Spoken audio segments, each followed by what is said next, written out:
kapal naman ang mukha mong sabihin sa akin yung bagay na yan. Anong gagawin mo? Aawain mo ako?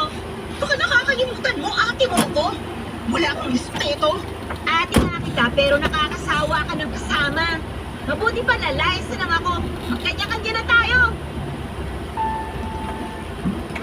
Minasama ni Edsel ang pagsita ko sa mababa niyang grado sa eskwelahan.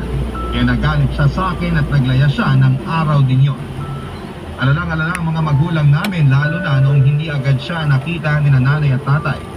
Samantalang kinain naman ako ng matinding konsensya. Kasi kung hindi dahil sa akin ay hindi maglalayas ang kapatid ko.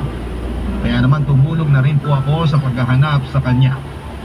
May hinala ako na nagpunta siya sa bahay ng boyfriend niya kaya pinagtanong-tanong ko kung saan ito nakatira. At naabutan ko nga siya doon, Papa Dudut. Pero ayaw nang umuwi ni Edsel sa bahay namin kahit na ang mga magulang ko na ang nakiusap